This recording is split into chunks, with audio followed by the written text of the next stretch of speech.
नमस्कार मित्रांनो, मी आता जस्ट सोनसळपासून वांगीकडे निघालो आहे. म्हणजे हा सांगली जिल्ह्यामधील कडेगाव तालुक्यातील रस्ता सोनसळ जे आदरणीय पतंगराव कदमांचं गाव, तिथून मी आता चिंचरी मार्गे वांगीत निघालो. आणि हा त्याचा एक रस्ता आहे बघा. म्हणजे हा रस्ता आहे की खड्ड्यात रस्ते आहे की रस्त्यात खड्डा आहे, हा प्रश्न माझ्या मनात निर्माण झाला. वास्तविक पाहता या रस्त्यासाठी गावामध्ये अनेक जणांनी निवेदन दिले, अनेक जणांनी. म्हणजे 14 ऑगस्टला पासून उपोषणाची काही जणांनी धमकी दिलेली आहे. कारण की हा रस्ता चिंचणीचा मुख्य बाजारपेठेतला रस्ता आहे आणि तो एवढा विचित्र अवस्थेत आहे. म्हणजे जर तुम्हाला ग्रामीण रुग्णालय यायचं असेल ना तर हाच रस्ता आहे आणि हा चिंचणी गावातला मुख्य रस्ता.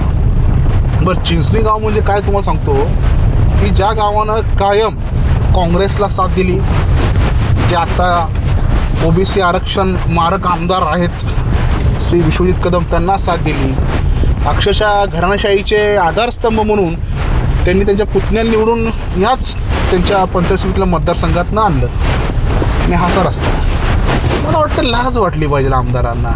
त्यांनी आता म्हणे ती कलाकारांची क्रिकेट प्रीमियर लीग भरवली. बघा, क्रिकेट प्रीमियर लीग भरवायला त्यांना पैसे, पण आपल्या घराजवळचा आपल्या मतदारसंघातला मुख्य रस्ता, ज्या गावाने आपल्यावरती विश्वास ठेवला त्या गावातला रस्ता करण्यास सवड नाही.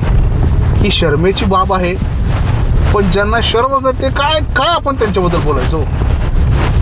बरं, वारंवार ग्रामपंचायतीला निवेदन दिली.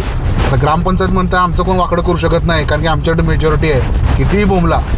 पण जनता सुज्ञ आहे. जनतेला कळतं आहे की कशा प्रकारे जनतेच्या या सर्व कामाकडे दुर्लक्ष केलं जातं आहे. मुख्य रस्ता, बाजारपेठेतला रस्ता, ज्यातून अनेक वाहनं रोज अनेक जण प्रवास करतात. थोडी बसवता फील येतो बघा. आणि हा रस्ता आता बांधला, निकृष्ट दर्जाचा बांधला, पण आमदार साहेबांना आपली काही पडली नाही. आमचे आमदार साहेब हेलिकॉप्टरनं फिरतात, त्या रस्त्यानं कशी येतील आणि आली तर त्यांची गाडी म्हणजे अगदी कशी असते माहिती आहे का, पोटातलं पाणी पण हलत नाही. आपल्यासारखे सामान्य नागरिक आपलं डुगू डुगू डुगू डुलू डुलू डुलू आपलं विहिरीतली त्या बोटीतली मजा घेत समुद्रातल्या रस्त्यानं आम्ही चालतो. पण लाज वाटली पाहिजे, पण त्यांना लाज वाटत नाही. त्यामुळे जो आंदोलनाचा इशारा चिंचणीमधील कुलदीप अवताडे असतील, अविनाश माने यांनी दिला आहे की या संदर्भात आंदोलन करतो, अतिशय योग्य आहे. मला वाटतं आंदोलन करायच पाहिजे, यांचे डोळे उघडाय पाहिजे. सर्व चिंचणीकर जनतेने या रस्त्याच्या विरोधात एकत्र आलं पाहिजे, आवाज उठवला पाहिजे. आणि खरंच चिंचणीमध्ये आल्यानंतर आमच्यासारख्या वांगेकरांना खरंच लाज वाटते, कसला रस्ता. त्यामुळे चिंचणी करो, जागे व्हा, आवाज बुलंद करा. 14 ऑगस्टपर्यंत जर दखल नाही घेतली तर आंदोलनामध्ये सहभागी व्हा. कारण की हे आपल्या प्रतिष्ठेची लढाई आहे. मुख्य रस्ता आपला आमदार करत नाही, ज्याचं गाव आपल्या उशाशी आहे, शेजारी आहे, त्याला काय पडले की नाही. त्यामुळे प्रश्न विचारायला काही हरकत नाही आणि जाब विचारायला काही हरकत नाही. म्हणून मी विनंती करतोय, मी ॲडव्होकेट विषयामध्ये तुम्हाला विनंती करतोय, आंदोलन होणार आहे. 14 ऑगस्टपर्यंत जर हा रस्ता दुरुस्त झाला नाही तर त्या आंदोलनामध्ये आपण सहभागी व्हा. काहींच्या बुडाला आग लागेल, त्यांना बर्नेल आम्ही देऊ, हरकत नाही. कसाही नंगानाच केला तर आम्ही निवडून येऊ, ही भ्रामक कल्पना आहे.